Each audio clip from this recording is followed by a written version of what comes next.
Hello and welcome to RCBians official और एक special episode में आप सबका स्वागत है। हमारे साथ ज्वाइन कर गए ड्रॉग बाबा शाश्वत जी। और यहाँ पर आज हम डिस्कस करने वाले बहुत सारी चीज़ों के बारे में। जो सेंटर स्टेज रहेगा वो रहेगा इंडिया का वर्ल्ड कप के ऊपर क्या चांसेस हैं और किस तरीके से हम आगे बढ़ सकते हैं, और मोस्ट प्रोबेबली अगर जीत पाए तो कैसे जीत सकते हैं। तो ड्रॉग बाबा, सबसे पहले आपका स्वागत है इस चैनल पर, और आप कैसे एक बार अगर हमारे दर्शकों को बता पाएंगे तो। बहुत बहुत शुक्रिया वैभव इनवाइट करने के लिए। और मैं बहुत बढ़िया हूँ एकदम। और जब आपका इनवाइट आया तो काफ़ी अच्छा लगा मुझे। Cricket is something which is very close to my heart and इतना मैं बात करता नहीं अपने मेन चैनल पे। It's mostly about football. तो हाँ यार, it's always good to talk about cricket और मज़ा आएगा आज। Looking forward to the conversation. Thank you so much. जी बिल्कुल। और आप कहते हैं आप अपने मेन चैनल पे बात नहीं करते, लेकिन आपके ड्रॉग बाबा प्लेस पर जो वीडियोस थे क्रिकेट के, वो हमारे सारे जो दर्शक हैं वो जरूर पसंद करते हैं। तो अगर कॉन्वर्जेशन को बताया जाए तो वर्ल्ड कप के बारे में थोड़ा सा बाद में बात करेंगे, लेकिन उससे पहले जो leading to the world cup हमारी कुछ इंपॉर्टेंट सीरीज है। तो बाबा, मैं जानना चाहूंगा कि अभी हमारी वेस्ट इंडीज के खिलाफ लिमिटेड ओवर्स की सीरीज आ रही है और परसों से वो स्टार्ट हो जाएगी। तो उसमें जो टीम है, आपको लगता है कि वो एक केपेबल इनफ टीम है? अगर हमारे इंजर्ड प्लेयर नहीं भी आते हैं तो क्या ये कम्पीट अच्छे से कर पाएगी वर्ल्ड कप में, जो अभी टीम सिलेक्शन हुआ है वेस्ट इंडीज के लिए?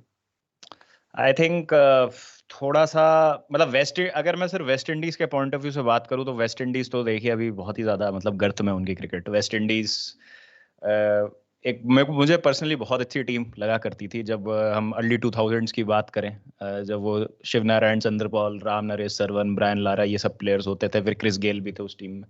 वहां से लेके अभी तक जो फ्रेंचाइज क्रिकेट की वजह से एक डाउनफॉल आया वेस्ट इंडीज का, that is very disheartening to see. But West Indies के अगेंस्ट तो मुझे नहीं लगता हमें कोई दिक्कत होनी चाहिए, बिकॉज आप देखो तो टेस्ट मैच भी मतलब वो बच ही गए। वो लास्ट डे भी अगर बारिश नहीं हुई होती तो it was in the bag.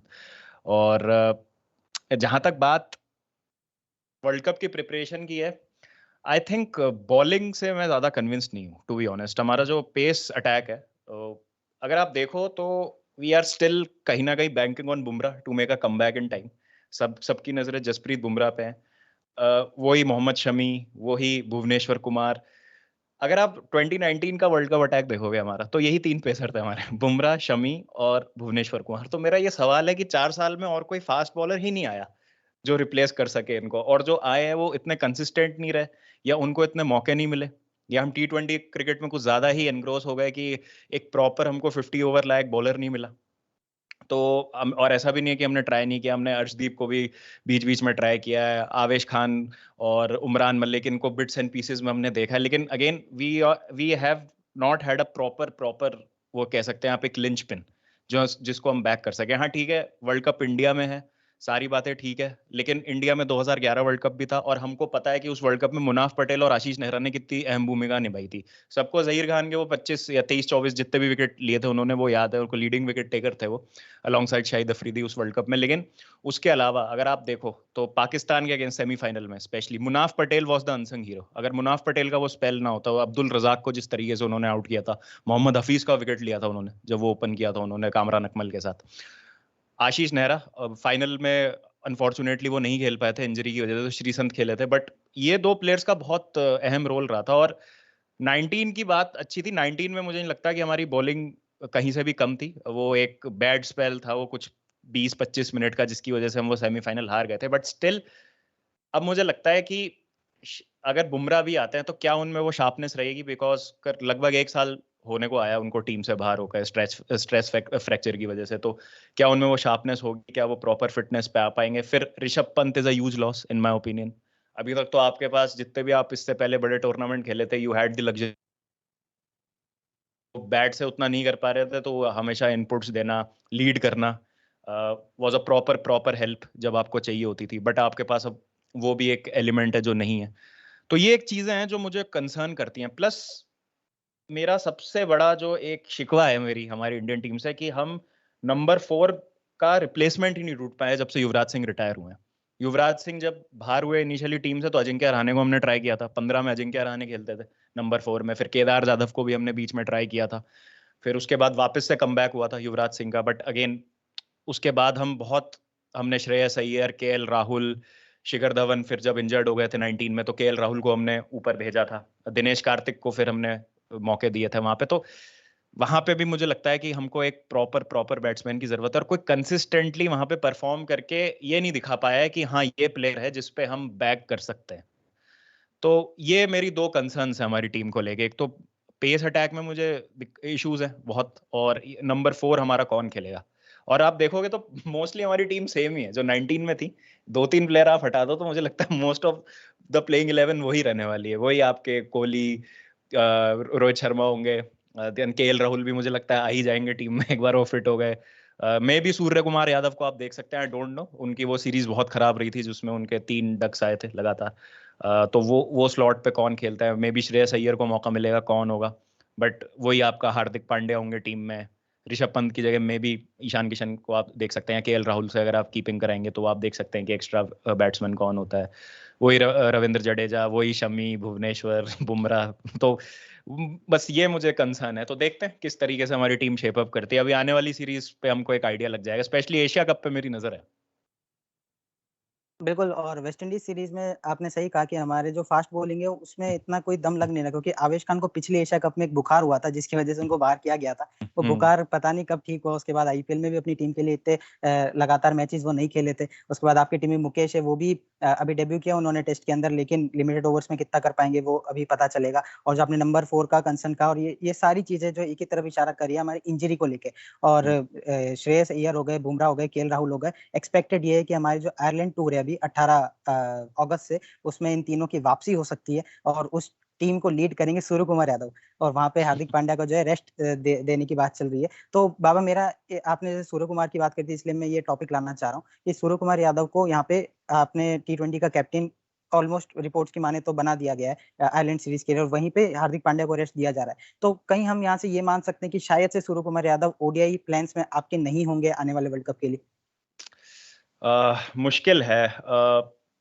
अभी आई थिंक हमको ऑस्ट्रेलिया से भी खेलना है बीच में। जी। एक सीरीज हमारी ऑस्ट्रेलिया से भी है।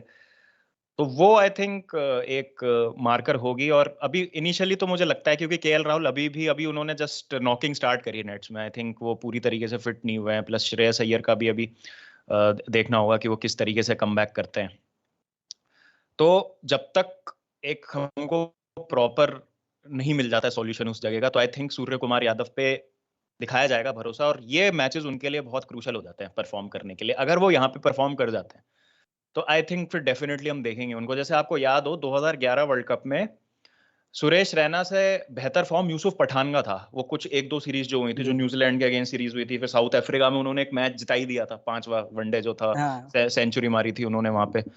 तो इनिशियली 3-4 मैचेस में यूसुफ पठान को मौका मिला था। फिर जब देखा कि नहीं यूसुफ पठान नहीं कर पा रहे हैं, तो फिर सुरेश रैना, फिर बाद में बाकी के नॉकआउट्स सारे सुरेश रैना ने खेले थे। तो उस तरीके से अगर हमने देखे हैं तो ऐसे एग्जाम्पल्स रहे हैं कि कुछ प्लेयर्स जो कुछ अच्छी सीरीज खेल जाते हैं। जैसे मैं विजय शंकर का नाम अब लूं कि नहीं लूं मुझे समझ नहीं आता, जो उनको अंबाती रायडू की जगह उनको पिक कर लिया था। तो वर्ल्ड कप के जस्ट पहले बहुत जो ये सीरीज होती है ना, बहुत ज्यादा इंपॉर्टेंट होती है। अगर इसमें सूर्य कुमार यादव कर जाते हैं अच्छा परफॉर्म, तो आई थिंक डेफिनेटली उन पे नजर रहेगी। और प्लस वो उस तरीके के प्लेयर हैं, देखिए पिचेस ऐसे हैं जो उनको सूट करते हैं। पहली बात तो ऐसा आपको ज्यादा बाउंस देखने को नहीं मिलेगा, बहुत अच्छे से वाकिफ है वो। प्लस उनको लंबा गेम खेलने की जरूरत भी नहीं है। अगर वो 20 बॉल में वो काम कर जाएं, जो जिसके लिए वो जाने जाते हैं, तो वो गेम बहुत जल्दी पलट सकते हैं। प्लस ऐसा नहीं है कि उनमें टेम्परामेंट नहीं है या वो सिर्फ एक टी20 के प्लेयर है, अप्लाई करने वाली बात होती है। मैं मतलब बहुत श्योर हूँ कि अगर वो थोड़ा सा मतलब अपने आप को अप्लाई करेंगे और अपने चांसेस को लेंगे सीरियसली, तो आई थिंक वो वनडे में भी हमारे लिए एक एसेट हो सकते हैं। हाँ, वो एक जो उनकी एक बहुत ही खराब सीरीज हुई थी अभी बीच में, जिसमें उनके 3 डक लगातार आए थे, उससे थोड़ा सा लोगों को एक डाउट आया है कि क्या ये सिर्फ टी20 के ही प्लेयर है, और क्या वो उस सिचुएशन में खेल सकते हैं जब आपको थोड़ा सा अप्लाई करने की जरूरत हो। मान लीजिए आपके 120 पे 2 हो, 275 आप चेस कर रहे हैं, और वहां पे जब आपको थोड़ा मिल करना है बॉलिंग को 20 से 40 ओवर के बीच में, तो क्या आप थोड़ा वहां सिंगल डबल लेके अपनी इंस्टिंक्ट्स को कर्व करके can you take the game deep? फिर आपके पास फिनिशर्स हैं अच्छे नीचे, आपके एक विकेट कीपर होंगे, हार्दिक पांड्या, ये सब प्लेयर्स होंगे, जडेजा वगैरह, ये सब आपके फिनिशर्स अच्छे हैं। तो वो उनके पास मौका है इन सीरीज में प्रूव करने का। बट आई स्टिल थिंक कि अगर केएल राहुल और श्रेयस अय्यर ये दोनों लोग टाइम से फिट हो जाते हैं तो इनका पलड़ा भारी रहेगा, because they have performed in the past.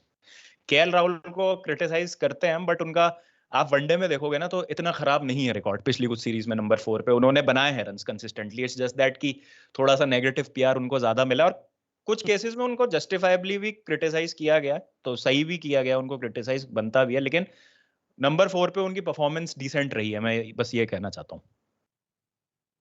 बिल्कुल और केएल राहुल का जो आपने बात की, मैं भी इससे पूरी तरीके से सहमत हूँ कि कई बार उनको ओवर क्रिटिसाइज़ कर दिया जाता है और हम हम्म, रीसेंसी बायस में थोड़े ज़्यादा रह जाते हैं, जिसकी वजह से बिल्कुल। हम भी भावनाओं में थोड़ा बह के हम्म, उल्टा-सीधा कह देते हैं सोशल मीडिया पे। लेकिन अगर देखा जाए तो आज भी अगर रोहित शर्मा की जगह आपको किसी को कप्तान नियुक्त करना हो, विराट कोहली कप्तानी लेने को नहीं तैयार है, तो केएल राहुल ही आपके टेस्ट और ओडीआई में सबसे बेहतरीन ऑप्शन है। उम्मीद करते हैं जल्दी से जल्दी फिट हो जाए, और जो हम सारी बात कर ही रहे हैं, सूर्य कुमार यादव होंगे, नहीं होंगे, फास्ट बॉलिंग, ये सारी चीज़ें डिपेंड कर रही है इस समय इंजरी के ऊपर। जसप्रीत बुमराह, श्रेयस अय्यर और केएल राहुल मोस्ट प्रोबेबली आपको आयरलैंड टूर पे दिख सकते हैं, और उम्मीद करते हैं उनको अच्छी मैच प्रैक्टिस मिले और वो अपने फॉर्म को जो है पा सके, क्योंकि किसी भी खिलाड़ी के लिए आसान नहीं होता। बुमराह की अगर खासकर से बात करें तो बाबा ने बताया भी कि वो इंग्लैंड टूर खेले थे लास्ट बार, उसके बाद बीच में सिर्फ 1 टी20 खेले और उसके बाद से अभी तक वो दिखाई नहीं दिए। फरवरी में बांग्लादेश टूर पे उनको टीम में सेलेक्ट किया गया था, थोड़े टाइम बाद उनको वापस टीम से बाहर कर दिया गया कि फिटनेस रीज़न को कहते हुए, और कहा था आईपीएल में वापसी करेंगे। लेकिन फिर उनकी सर्जरी होती है और फिर वो बहुत टाइम के लिए बाहर रहते हैं। होपफुली अब पूरी तरीके से फिट हो जाएँ और आने वाले टाइम के लिए टीम इंडिया को लंबे समय तक जो है वो सर्व करें। तो बाबा, इसके बाद आपने कहा था एशिया कप को लेके आप काफ़ी इंटरेस्टिंग है। एशिया कप हो रहा है इस बार इंडियन सब कॉन्टिनेंट में, और उसके पीछे जितना बैगेज लेके टीम्स आ रही है, खासतौर से बीसीसीआई, क्योंकि काफ़ी सारे जो है यहाँ पे नखरे किए थे पीसीबी ने हमेशा की तरह, और उन्होंने कहा था कि आप हमारे यहाँ पे आइए, लेकिन उन्होंने फिर बीसीसीआई कहता है नहीं, हाइब्रिड मॉडल कीजिए, लास्ट में उनको उस पे एग्री करना पड़ा और पाकिस्तान को 13 में से सिर्फ 4 मैचेस मिले और बाकी मैचेस जो हैं खेले जाएँगे श्रीलंका में, और इंडिया अपने सारे मैचेस श्रीलंका में खेलेगा। तो आपको लगता है वर्ल्ड कप से पहले एक सब कॉन्टिनेंट पिचेस पे होना, क्योंकि एक बीच में पाकिस्तान की तरफ से सजेशन आया था कि यूएई में भी आप जो है हाइब्रिड मॉडल अप्लाई करा सकते हैं श्रीलंका की बजाय, लेकिन बीसीसीआई ने हमेशा इंसिस्ट किया कि हम श्रीलंका में ही कराएँगे, क्योंकि नियरर टू इंडिया है, ज़्यादा सब कॉन्टिनेंट कंडीशंस में यहाँ पे आपको खेलने को मिलेगा। तो आपको लगता है उससे भी थोड़ा एक फ़ायदा या मोमेंटम आपको इंडियन सब कॉन्टिनेंट पे मिल सकता है, अगर श्रीलंका में हम सारे अपने मैचेस खेल रहे हैं तो? डेफिनेटली कंडीशंस काफ़ी सिमिलर है। हाँ, मतलब ह्यूमिडिटी ऑब्वियसली बहुत ज़्यादा होती है वहाँ पे। बॉल रिवर्स हो जाता है कभी-कभी श्रीलंका में ज़्यादा, हमारे यहाँ इतना नहीं होता बिकॉज़ ह्यूमिडिटी जैसा मैंने कहा हो जाती है वहाँ पे। बट अब तो नई बॉल का वो जब जब से रूल आया है वो भी किसी न किसी हद तक कर्ब हो गया है। तो आप देखेंगे श्रीलंका में इतने हाई स्कोरिंग मैचेस नहीं होते हैं अमूमन, मतलब जितने इंडिया में होते हैं या पाकिस्तान में फ्लैट पिचेस होते हैं। श्रीलंका में आई थिंक एक आपको देखने को मिल सकता है कि एक बैलेंस्ड हम गेम देखेंगे, और डेफिनेटली किसी भी तरीके की प्रिपरेशन बहुत आपके लिए क्रूशल हो जाती है। और अच्छा है, आपको एक एडवांटेज है, आपकी होम कंडीशंस में हो रहा है, तो उससे जितनी सिमिलर कंडीशंस में आप खेलेंगे, आप कॉम्बिनेशंस ट्राई आउट कर सकते हैं आप, बिकॉज आपको अब 4 जो आपके मेन स्पिनर हैं, अब मुझे नहीं पता कि युजवेंद्र चहल को मौका मिलेगा कि नहीं मिलेगा, या हमको उनको किसी भी कैपेसिटी में देख पाएंगे टीम में कि नहीं देख पाएंगे। आई रियली होप कि हम कुलदीप यादव को इंटीग्रेट कर सके टीम में, because he is a bowler जो एक एक्स फैक्टर लेके आते हैं, एक वैरायटी लेके आते हैं आपके अटैक में, और उनका होना मेरे हिसाब से बहुत ज्यादा जरूरी है। तो आप रिस्ट स्पिनर्स के साथ जाएंगे, आप या दोनों फिंगर स्पिनर्स के साथ जाएंगे, या एक रिस्ट एक फिंगर स्पिनर रखेंगे, आप अश्विन जडेजा कुलदीप चहल, इनमें से कौन 2 स्पिनर खिलाएं? जडेजा तो फिक्स है, जडेजा को तो आप हिला ही नहीं सकते। आई थिंक इस समय वो बेस्ट प्लेयर है हमारे, मेरे हिसाब से अक्रॉस ऑल फॉर्मेट्स आप बात करोगे तो ही इज अ प्लेयर जिनकी हमको सख्त जरूरत है हर फॉर्मेट में। तो जडेजा को पार्टनर कौन करेगा, ये सबसे बड़ा सवाल है। तो ये सारे आपको जो सवाल हैं, और जैसे आपने भी थोड़ी देर पहले बुमराह, केएल राहुल, श्रेयस अय्यर इनकी बात करी जो आयरलैंड टूर में वापसी कर सकते हैं, तो इनको मैच फिटनेस मिलना, ये किस तरीके से रिस्पॉन्ड कर रहे हैं इन कंडीशंस को, ये सारे जो सवाल है इनका जवाब हमको मिल जाएगा इन टूर्स में, और ये प्रिपरेशन के लिए हमारे लिए डेफिनेटली बहुत क्रूशल हो जाते हैं। और यहाँ पर मैं देखना चाहता हूँ कि हम इन टूर्स को सीरियसली लें और जीतने के लिए खेलें, एज इफ कि ये वर्ल्ड कप ही है एक तरीके से। बिकॉज क्या होता है कि हम कभी कभी जब इस माइंडसेट से खेलते हैं ना कि नहीं यार ये इतना बड़ा टूर्नामेंट नहीं है, ये तो वार्म अप या प्रिपरेशन है, तो आप कहीं ना कहीं उस मोड में नहीं आ पाते हो। आप जितनी जल्दी उस कॉम्पिटिटिव मोड में आ जाओ कि नहीं जो भी है यही है, हमको ये खेलना है। और जैसे लीडिंग टू 2011 वर्ल्ड कप हमारी प्रिपरेशन बहुत अच्छी थी, हम सारे जो सीरीज थे उनमें बहुत अच्छा परफॉर्म किए थे। और भले ही जब हमारे मेन प्लेयर्स को रेस्ट दिया जाता था, तो गौतम गंभीर जब उस टाइम पे वाइस कैप्टन होते थे, तो भी हमारी टीम में एक हमको कॉम्पिटिटिवनेस, एक भूख, एक हंगर, इंटेंसिटी दिखती थी। तो इंटेंसिटी मुझे चाहिए कि हम इंटेंसिटी से खेलें। ठीक है, रिजल्ट कभी कभी हमारे हाथ में नहीं होता, बट हमको ये जीत के लिए जाना चाहिए। यहाँ पे ये नहीं सोचना चाहिए कि चलो एक्सपेरिमेंट भी ठीक है, आपको कॉम्बिनेशंस आप पता करने हैं कि आपके लिए किस तरीके से वर्कआउट कर सकते हैं, बट प्ले टू विन, सीधी सी बात है। आप ये नहीं सोच सकते कि चलो ठीक है कुछ गड़बड़ हो गई तो हो गई। आप ये इस सिचुएशन को सोचो कि अगर वर्ल्ड कप के किसी नॉकआउट मैच में इस सिचुएशन में आप फंसे हो तो आप कैसे निकलोगे या क्या आप वहां पे कर सकते हो। तो उस तरीके की एप्लीकेशन की जरूरत है हमको इन टूर्नामेंट्स में, और उस पॉइंट ऑफ व्यू से खेलने की जरूरत है। बिल्कुल, जब आईसीसी ट्रॉफी अनवील कर रहा था तब वहाँ पर वीरेंद्र सहवाग भी मौजूद थे, मुथैया मुरलीधरन भी मौजूद थे। तो वहाँ पे सवाल किया गया था वीरेंद्र सहवाग से कि आप 2011 टीम का हिस्सा थे, तो वहाँ पे क्या आपको एक अच्छी चीज़ दिखी थी?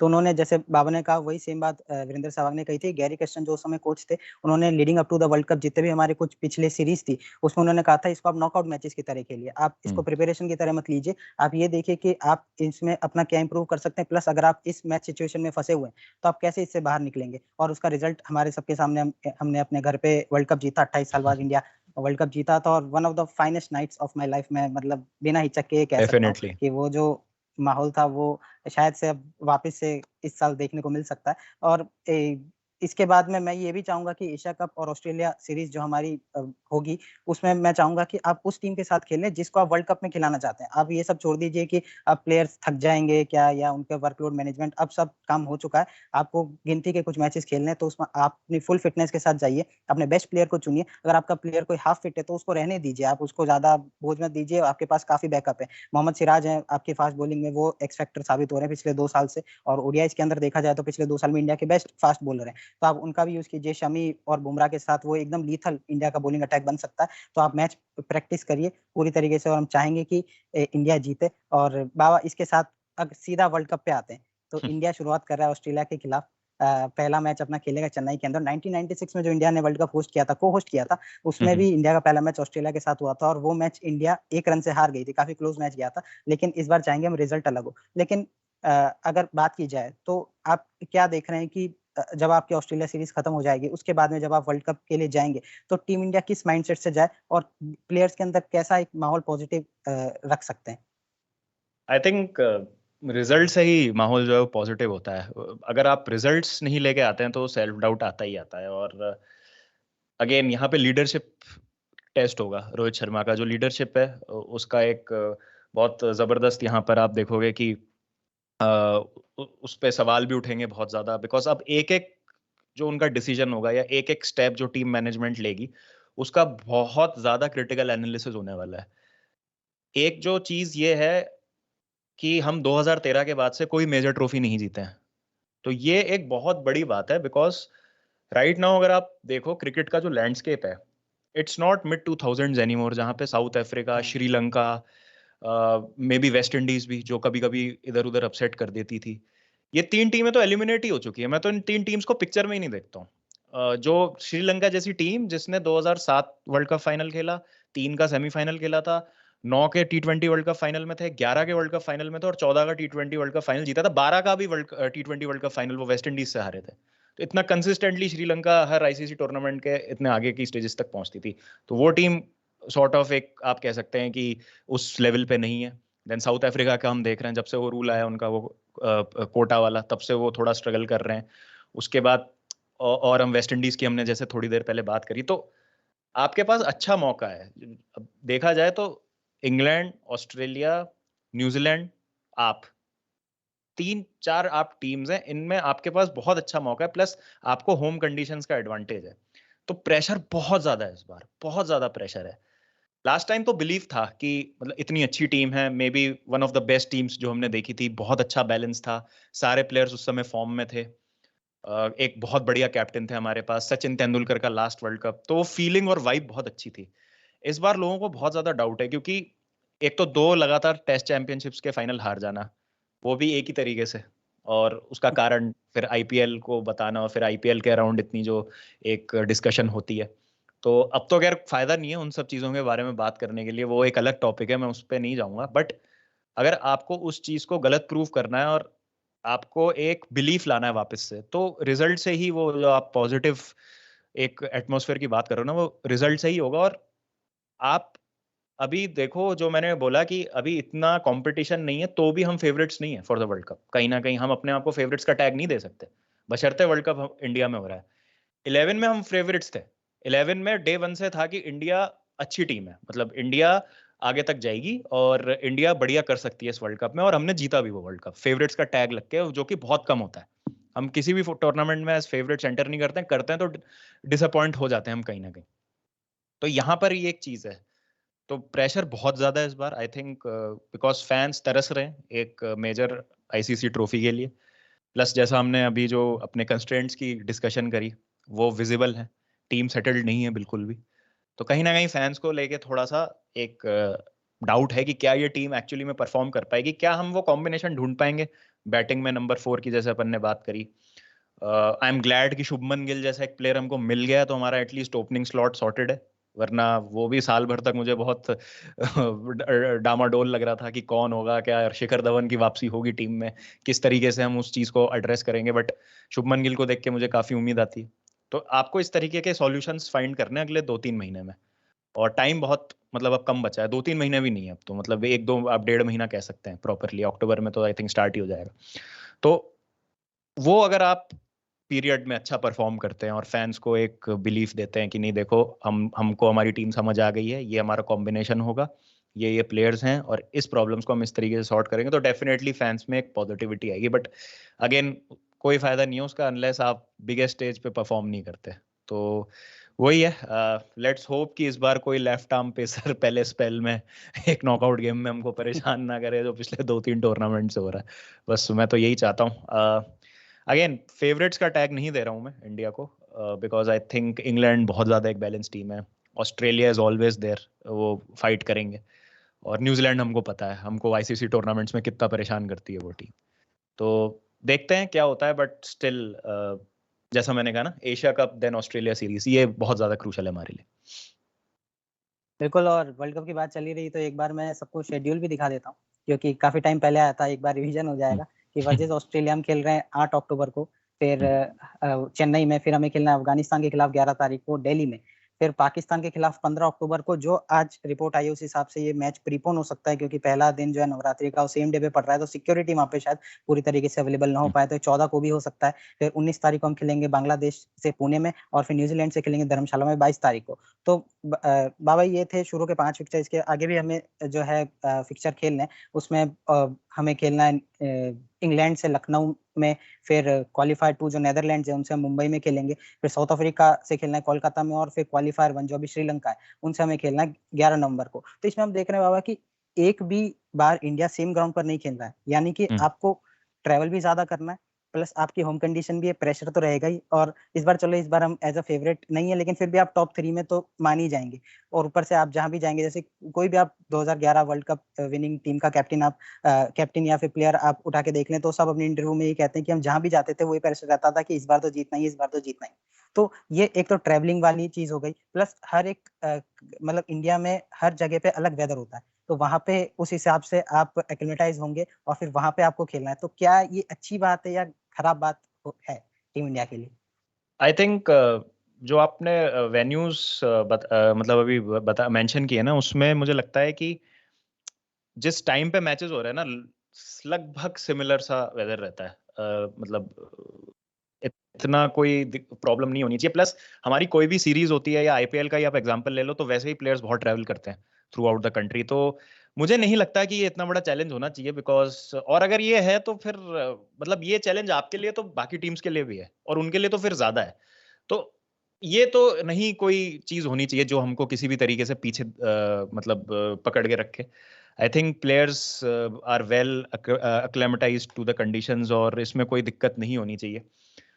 इतनी हम क्रिकेट वैसे ही खेलते हैं अराउंड द कंट्री, तो प्लेयर्स ऑलरेडी वाकिफ होंगे कि किस जगह किस तरीके का वेदर रहता है, किस तरीके की कंडीशंस रहती हैं। Plus if you have local players, तो that always helps in the squad. तो और अगर आप ऑपोजिशन देखेंगे, तो अगर हम मान लीजिए किसी साउथ अफ्रीका, ऑस्ट्रेलिया, न्यूजीलैंड से खेल रहे हैं, तो उनसे तो आप बेटर सिचुएशन में ही है, बिकॉज वेदर की बात कर लें, चाहे आप कंडीशन से वाकिफ होने की बात कर लें, तो आई थिंक उस सिचुएशन में तो हम उनसे बेटर ही हैं। और अगेन राउंड रॉबिन है, टॉप 4 जाएंगे सीधा सेमीफाइनल में, जो पिछले साल पिछले वर्ल्ड कप में तो जो फॉर्मेट था, तो कुछ भी आई थिंक टॉप 4 में तो हम आ ही जाएंगे। मुझे मतलब मैं कोई जिंक्स नहीं कर रहा या ओवर कॉन्फिडेंस से नहीं बोल रहा, मिनिमम 4 तो हम आ ही जाएंगे। तो कंडीशंस और इस सब चीजों का फर्क नहीं पड़ना चाहिए। बस ये है कि आप अगर टॉप करते हैं जो आपने पिछली बार किया था, तो 4th वाले से आपका मैच होता है। बट अगेन मुझे ये लगता है कि जो टॉप 4 टीम होगी, कोई फायदा नहीं है। आप 2 आ जाओ, 3 आ जाओ, 4 आ जाओ, चारों टीमें एक लेवल पे होंगी और नॉकआउट मैच में कुछ भी हो सकता है, जो हमने पिछली बार भी देखा था। तो आई डोंट थिंक सो कि वेदर वाला पॉइंट इतना ज्यादा अफेक्ट करना चाहिए, और कर रहा है तो फिर थोड़ी चिंता की बात है ये।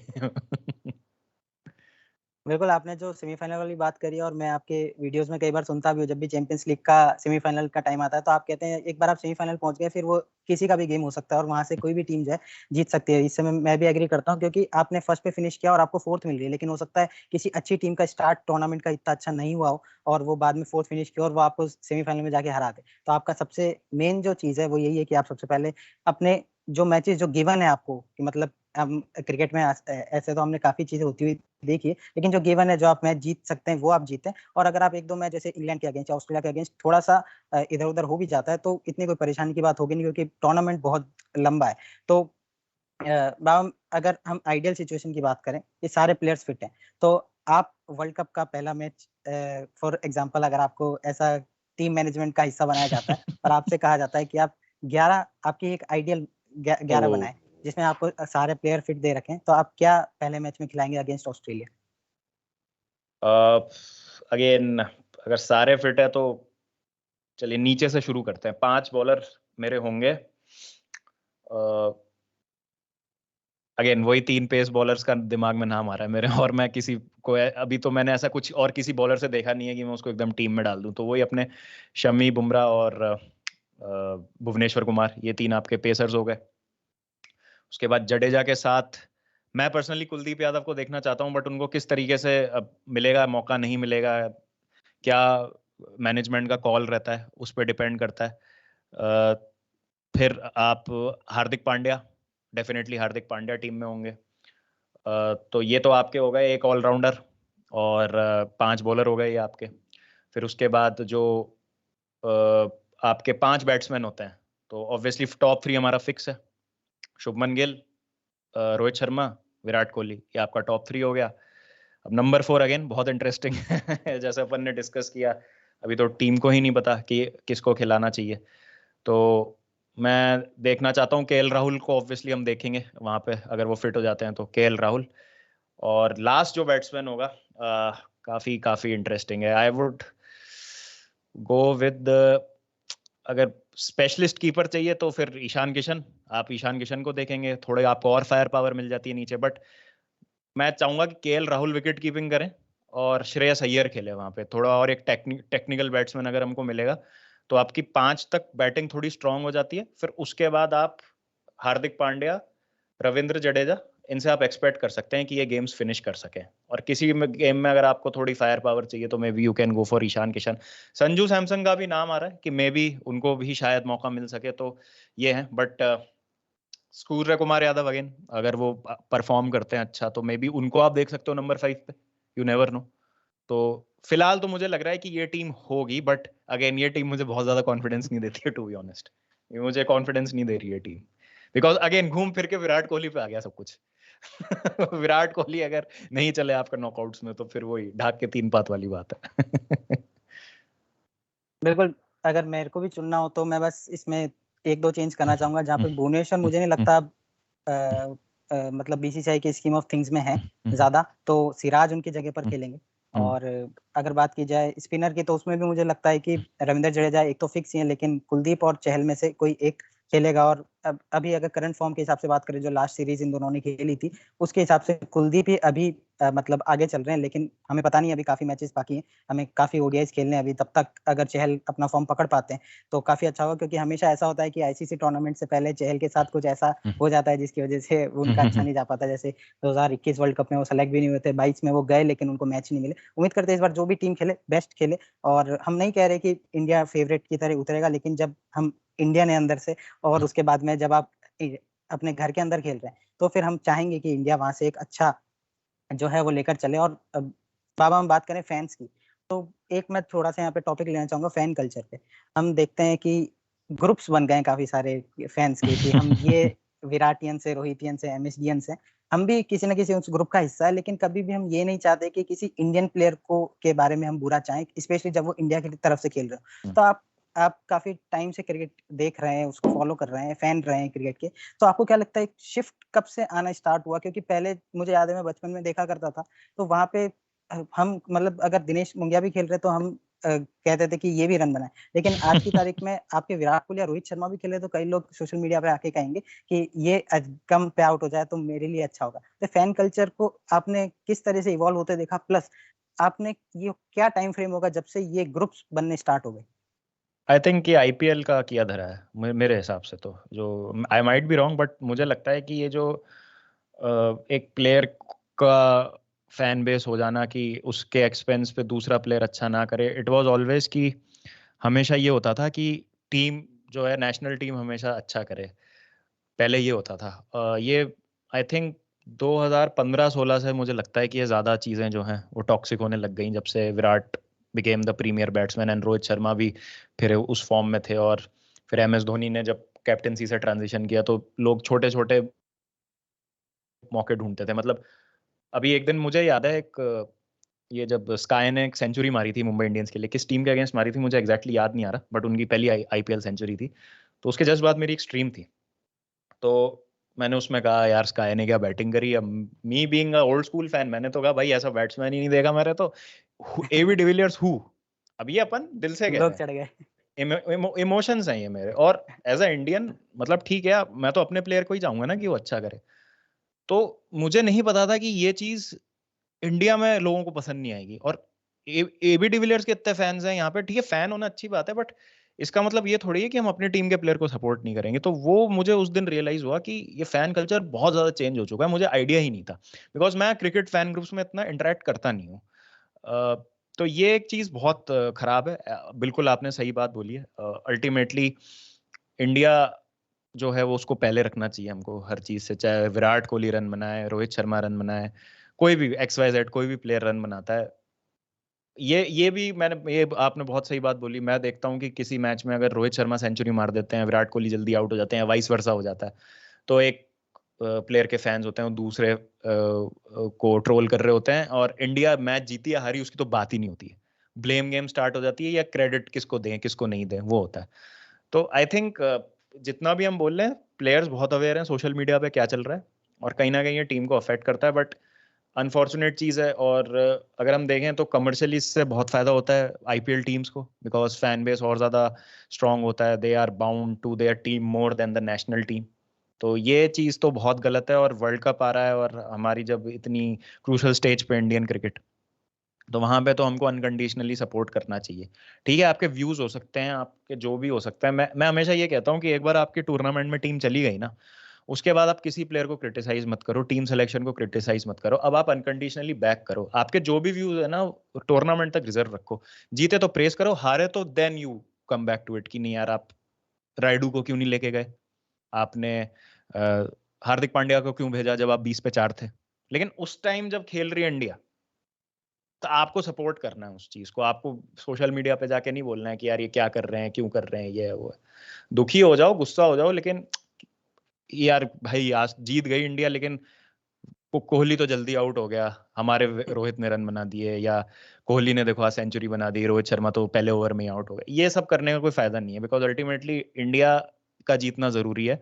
Does not matter if Mohammed Siraj आके 100 मार देंगे और इंडिया जीत जाएगी, मुझे इतनी ही खुशी होगी जितना विराट कोहली की सेंचुरी पे खुशी होगी। तो ये सब फालतू, मतलब मुझे तो बहुत फालतू बात लगती है, और अनफॉर्चुनेट चीज़ है ये सोशल मीडिया की।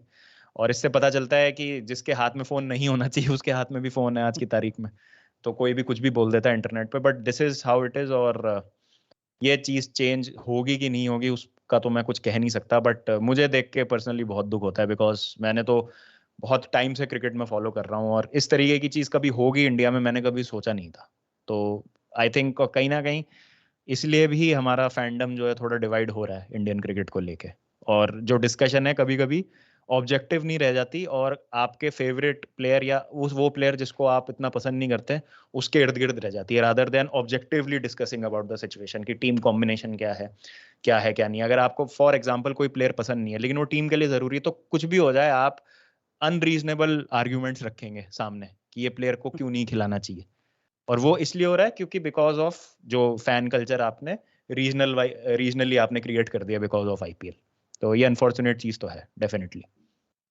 बिल्कुल, कई लोग इस फैन कल्चर को मतलब प्रोटेक्ट करने के लिए अपने व्यूज़ ये भी देते हैं कि फुटबॉल में भी होता है, तो मैं उनसे ये कहता हूँ फुटबॉल में जो क्लब फुटबॉल होता है वो 10 महीने चलता है, लेकिन यहाँ पर आपका आईपीएल 2 महीने चल रहा है, तो आप उसके चक्कर में अपनी प्लस नेशनल टीम को प्लस क्लब फुटबॉल बहुत पहले आ गया था। क्लब फुटबॉल आपका 1870 से हो रहा है।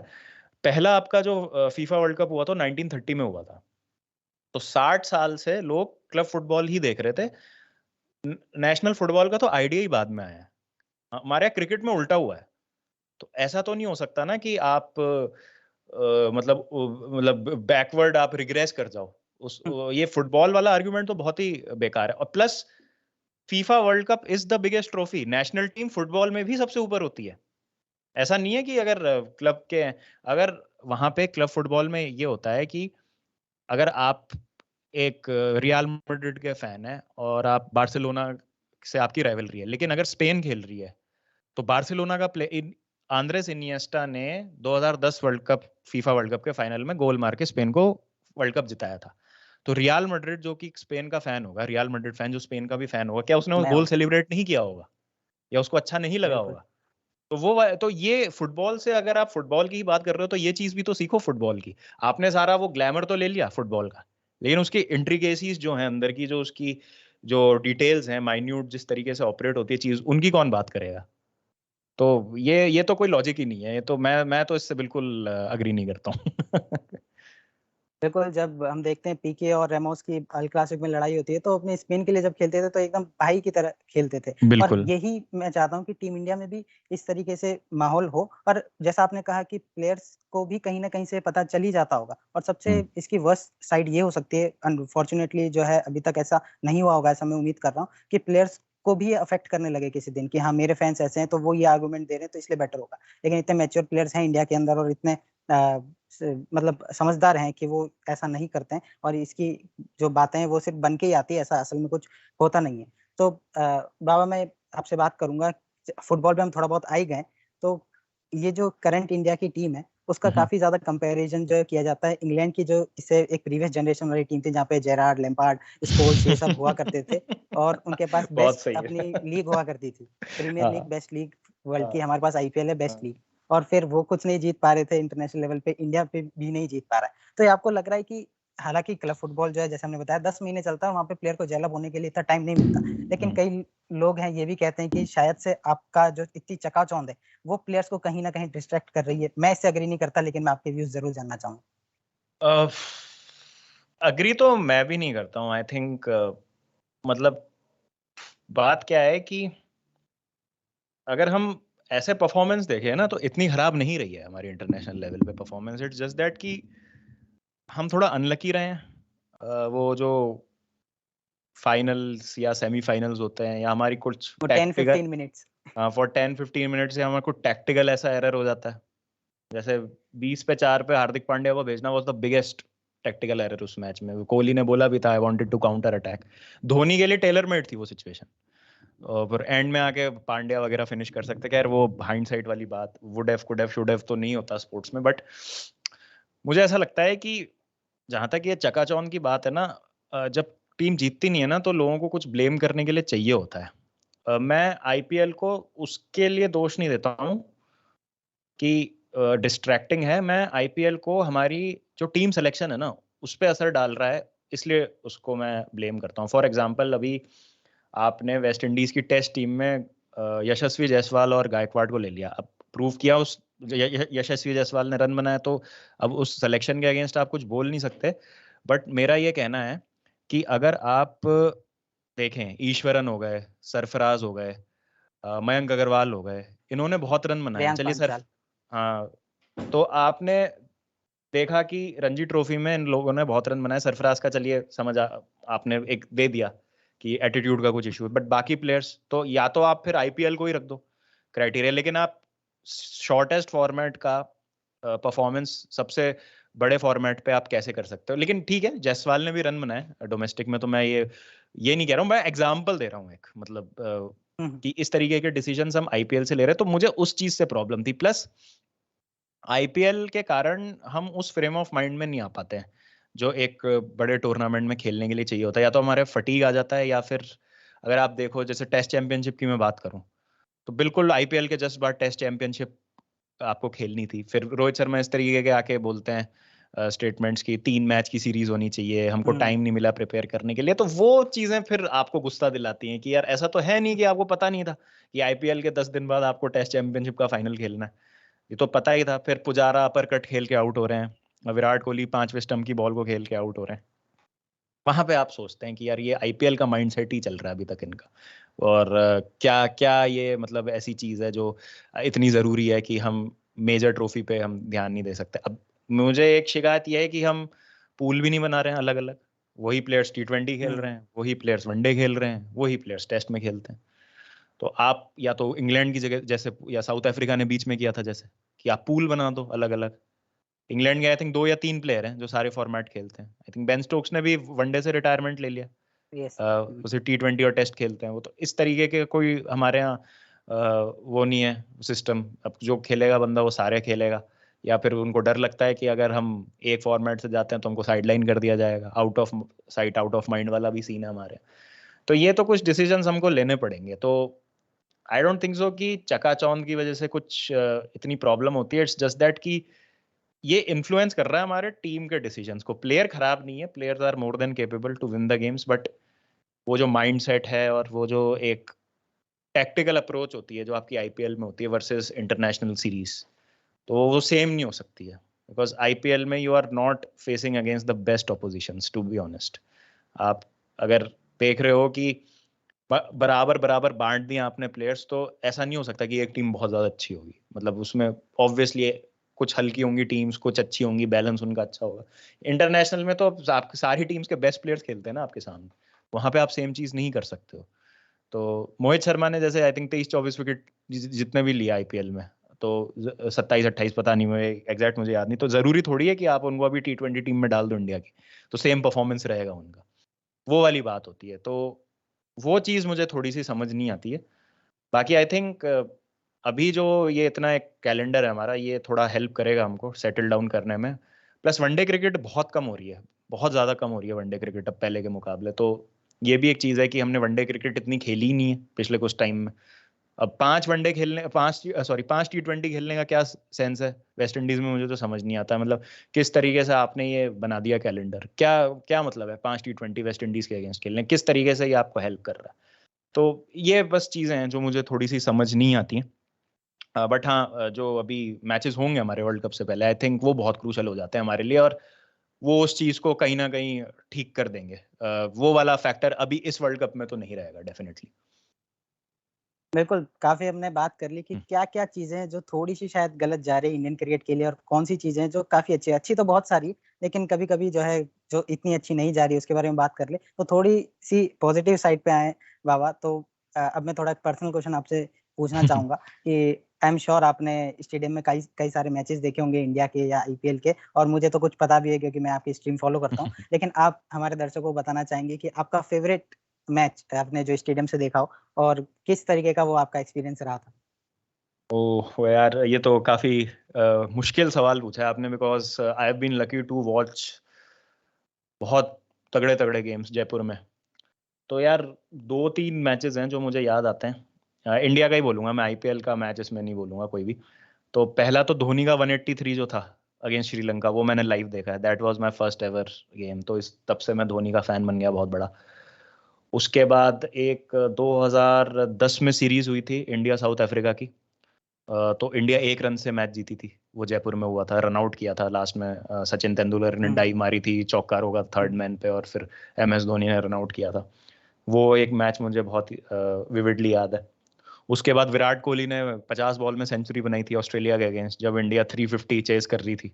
और रोहित शर्मा और 9 विराट विकेट कोहली से और जीते। शिखर 9 विकेट से जीते। 40 ओवर में बना दिए थे उस तीनों ने मारे थे उसमें। शिखर धवन आई थिंक 95-96 पे आउट हो गए थे, बाकी दोनों ने सेंचुरी मारी थी उस मैच में, शर्मा और कोहली ने। तो ये 2-3 मैच हैं यार जो मुझे याद आते हैं। बाकी आईपीएल में कभी रिसेंटली 2019 में मिचेल सेंटनर ने लास्ट बॉल पे छक्का मार के सीएसके को जिताया था राजस्थान रॉयल्स के हाँ। अगेंस्ट, जिसमें धोनी फील्ड पे आ गए थे लड़ाई करने एम्पायर से। हुँ, तो I have been lucky to watch these moments live. और मैं बड़ा खुश हुआ था और राजस्थान फैंस के साथ ही बैठा था, तो उनको अच्छा नहीं लगा था जब मैं सेलिब्रेट कर रहा था। तो हाँ यार, ये 3-4 मोमेंट्स मुझे कुछ याद आते हैं जो मैंने देखे थे। और वो धोनी वाली जो इनिंग्स थी, वो बहुत ज़्यादा, मतलब इसलिए थी स्पेशल क्योंकि वैसा कुछ देखा ही नहीं था हमने कभी। बिकॉज़ उस टाइम टी20 क्रिकेट भी नहीं आई थी, आईपीएल नहीं था। ऐसा एक बैट्समैन जो फियरलेस, मतलब फियरलेस तरीके से आके नंबर 3 पे दूसरी बॉल पे छक्का लगा रहा है चामुंडा वास को, और फिर 10 छक्के मारना और किसी भी बॉलर को नहीं छोड़ा, तो वो बहुत एक मेरे लिए एपिक चीज थी। और इतना बड़ा ग्राउंड लगता है आप जब स्टेडियम में बैठते हो, और हाँ, उसमें आप देख रहे हो कि एक मोती सी बॉल, मोती जैसी लगती है बॉल, जो वो छक्का जाता है, वो बिल्कुल डे मैच था, वो डे नाइट मैच नहीं था, वो डे मैच था। तो वो दोपहर की जो धूप में वो ऐसे मोती जैसी दिखती है बॉल, वो मुझे अभी भी याद है बहुत अच्छे से। तो वो मेरे लिए बहुत स्पेशल रहेगा हमेशा, धोनी वर्सेस श्रीलंका। जी बिल्कुल, वो मैच मुझे भी काफ़ी अच्छे से याद है, जब मैं अपने घर पे वो मैच देख रहा था। और मतलब ऐसा कुछ हमने इंडियन क्रिकेटर की तरफ से काफ़ी टाइम से नहीं देखा था। और आप एक फियरलेस अप्रोच के साथ आते हैं, और आप बॉलिंग अटैक देखें तो चामिंडा वास हो गए, मुथैया मुरलीधरन, दिलारा फर्नांडो और मारूफ भी थे आई थिंक उस टाइम। तो इतना जोयसा आपका जोयसा वगैरह भी थे, जोयसा भी उस टाइम फॉर्म में चलते थे, पुल चंदना होते थे। हाँ, अच्छा अच्छा जी, बॉलिंग अटैक था गुलशन उसका, बढ़िया बॉलिंग अटैक को मारा था। जी। और अगर मैं अपनी बात करूँ तो मैंने अनफॉर्चुनेटली अभी तक इंडिया का कोई मैच स्टेडियम में नहीं देखा है, लेकिन इस बार का आईपीएल फाइनल देखने का मेरा अरे वो हो वाह! गया अहमदाबाद के अंदर। क्या और बात वो है। जो माहौल था बाबा, मैं नहीं बता सकता। और मैं आपको रिकमेंड करूँगा, अगर अभी तक आपने नरेंद्र मोदी स्टेडियम में कोई मैच नहीं देखा है, तो आप ज़रूर जाके कोई ना कोई मैच बिल्कुल। ज़रूर देखें। कोई ऐसा मैच जिसमें पूरा हाउसफुल हो, और जो वो माहौल होता है बाबा, मतलब मैं डिस्क्राइब नहीं कर सकता, वो मतलब फ़ील करने वाली तो बात होती है। तो मैच भी इतना खतरनाक हुआ था, लास्ट की 2 बॉल में 10 रन बनाना, वो बहुत बड़ी बात थी। वो तो हाँ, आई एग्री, बहुत अच्छा माहौल हुआ होगा, और डेफिनिटली। रात को 3 बजे ट्रॉफी दी जा रही है, और उसमें भी मतलब कम से कम 50,000 लोग रुके हुए हैं कि एमएस धोनी को ट्रॉफी उठाते हुए उनको देखना है। और मतलब काफ़ी अच्छा एक्सपीरियंस था। और हमारे जितने भी दर्शक देख रहे हैं, मैं भी उनको रिकमेंड करूँगा कि आप ग्राउंड में जाके जब मैच देखते हैं, तो उसका फ़ील अलग होता है। अभी हमारे पास टाइम ज़्यादा नहीं है, लेकिन बाबा, मैं आपसे ग्राउंड की बात चली रही, तो आपके पास एक चेल्सी से इनवाइट आया था, आपने डॉर्टमुंड वर्सेस चेल्सी देखा था स्टैमफोर्ड ब्रिज में। तो एक आप देखते हैं इंडिया के अंदर मैच स्टेडियम के अंदर, और एक आप देखते हैं लंदन के अंदर। तो इनमें कितना डिफरेंस आपको देखने को मिलता है? एटमॉस्फेयर तो देखिए, अब देखिए यार, क्या है ना कि फुटबॉल और क्रिकेट बाय स्पोर्ट बहुत अलग अलग है नेचर में, तो वो कंपेयर करना फेयर नहीं होगा। बट एटमॉस्फेयर तो दोनों जगह का ही बहुत एंजॉयबल होता है। वो थोड़ा सा लंदन वाला एक्सपीरियंस इसलिए था बिकॉज दूसरी कंट्री में जाना, फिर एक ऐसी चीज एक्सपीरियंस करना जो आपने सोचा था कि आप कभी नहीं करते हो, प्लस आप मतलब अपनी टीम का एक इतना इम्पोर्टेंट मैच देख रहे हो, दैट टू ऐसे लाइट्स के under, champions league, the biggest tournament. तो वो अलग मतलब होता है। और क्या होता है कि 90 मिनट का मैच होता है फुटबॉल का, तो सारे टाइम ही मतलब शोर हल्ला गुल्ला मचता रहता है। क्रिकेट में आपको पता है कि यूं यूं यूं यूं होगा, मतलब कभी हुँ, बाउंड्री होगी, विकेट गिरेगा, या शुरू के 6 ओवर, लास्ट के 4 ओवर, उसी में ही जो है ज्यादा धमाका आपको देखने को मिलेगा। बट अगर मैं फैंस के पैशन की बात करूं और जिस तरीके से चीयर होता है, तो हमारे यहाँ मतलब कल्चर अलग है, ऑब्वियसली वहाँ कल्चर अलग है, तो वहाँ चैंट्स वगैरह होना और मतलब अलग तरीके से सपोर्ट करना, टीफोस वगैरह होना, वो थोड़ा सा विजुअली इंप्रेसिव है। बट अगर आप हम इंडिया की बात करें, तो वो भी किसी मायनों में कम नहीं है एटमॉस्फेयर। अगर आप स्टेडियम में बैठ के, जैसे आपने बताया कि आपने नरेंद्र मोदी स्टेडियम में बैठ के मैच देखा था, 1 लाख लोग थे वहां पे, तो वो उसका अलग मजा है। तो कंपेयर नहीं करूंगा मैं। यहाँ पे एक अलग मजा है, जो देसी अपने जो लोगों के साथ बैठ के मैच देखने का मजा है, वो अलग है। और वहाँ का जो है वो एक अलग कल्चर है। तो इट्स जस्ट दैट कि कल्चर्स बहुत अलग है, तो दोनों की अपनी अपनी खूबियां हैं, अपनी खासियतें हैं, और दोनों जगह ही बहुत मजा आता है।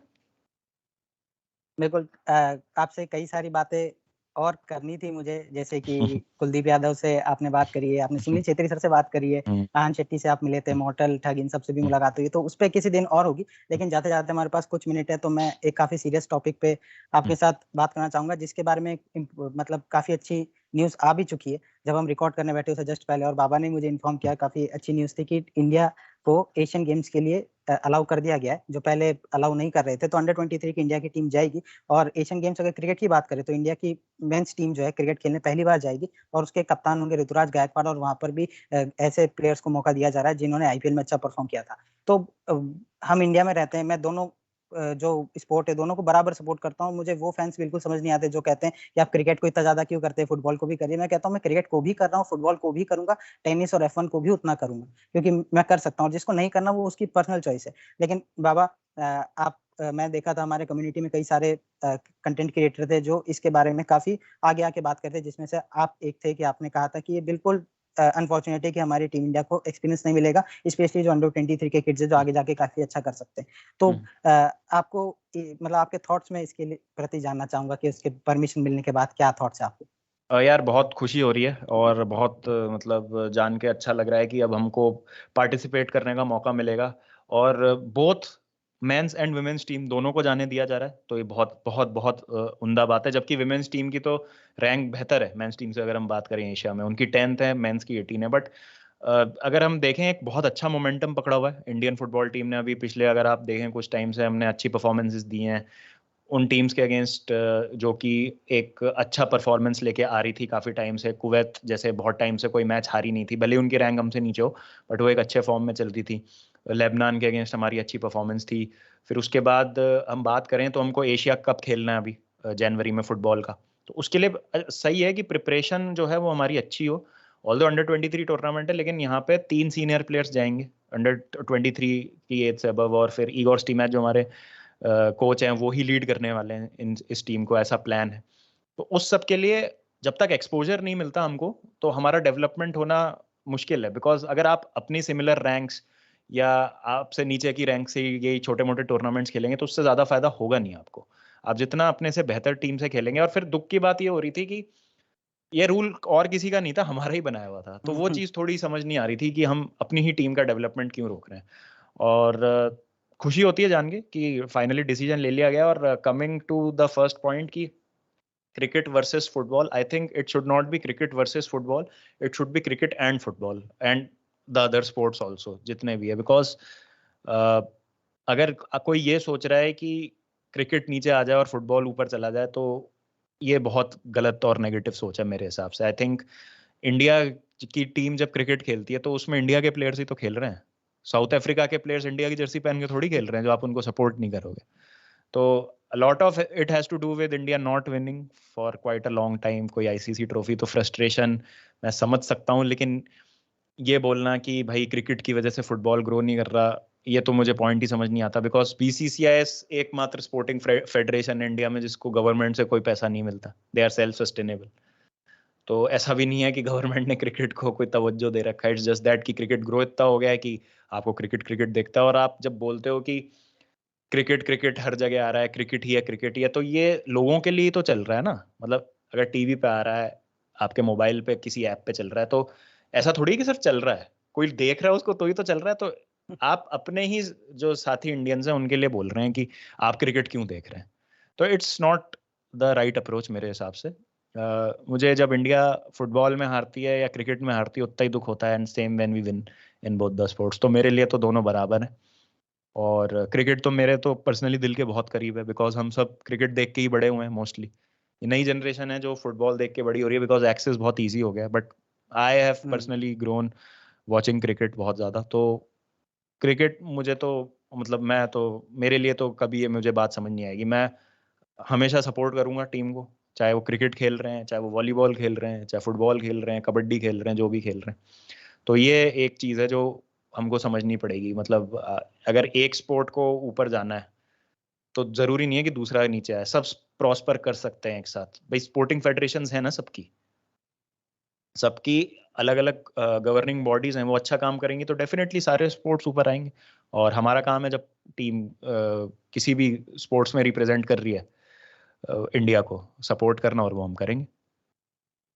बिल्कुल। टीम कोई भी हो, स्पोर्ट कोई भी हो, और जेंडर कोई भी हो, मेन हो या वुमेन हो, आपको सभी को जो है सपोर्ट करना है। डेफिनेटली। और इसी के पहल में हम डिस्क्रिप्शन में आपको एक लिंक मिलेगा, हमारा इंस्टाग्राम हम फैन पेज चलाते हैं, जहाँ पर सारे इंडियन एथलीट से रिलेटेड जो भी अपडेट होती है, इंडिया स्पोर्ट्स अपडेट नाम से, तो आप जाके उसको फॉलो भी कर सकते हैं। और इंडिया की आपने वुमेन्स फुटबॉल टीम की बात करी, शायद से वो ये वाला जो भी वर्ल्ड कप चल रहा है, वुमेन्स वर्ल्ड कप, वो शायद खेल भी सकते थे, लेकिन काफी अनफॉर्चुनेट इंसिडेंट हो गए थे, वो भी कहीं नहीं हमारे देश के अंदर ही, और कुछ पुअर मैनेजमेंट हुआ था। उसके बाद चलो कभी फिर और करेंगे। लेकिन बाबा मतलब तहे दिल से आपका बहुत-बहुत धन्यवाद। अरे आपने इतना समय निकाला हमारे नो लिए प्रॉब्लम यार, और मजा आया मुझे, क्रिकेट के बारे में बात करने में हमेशा मजा आता है। तो thank you so much for inviting me, thank you. बिल्कुल और ड्रॉग बाबा के दोनों चैनल के जो लिंक्स हैं वो आपको टाइटल में और डिस्क्रिप्शन में मिल जाएँगे। वैसे तो आप सबने फॉलो कर रखा होगा, लेकिन अगर नहीं कर रखा गलती से या गलती से अनसब्सक्राइब हो गया हो तो आप जाके फिर से उनको फॉलो कर लीजिए। आपको फुटबॉल से रिलेटेड काफ़ी अच्छा कंटेंट वहाँ देखने को मिलता है और ड्रॉग बाबा प्लेस पे आप सब्सक्राइब करिए और वहाँ पे भी उम्मीद करते हैं काफ़ी रेगुलरली क्रिकेट से रिलेटेड कंटेंट अब हमें ड्रॉग बाबा की तरफ से देखने को मिलेगा। और ये था हमारी तरफ से एक स्पेशल वीडियो जहाँ पे हमने बात करी वर्ल्ड कप चांसेस की, वर्ल्ड कप शेड्यूल की और टीम इंडिया में क्या सही चल रहा है और क्या उतना सही नहीं चल रहा जहाँ हम इम्प्रूव कर सकते हैं।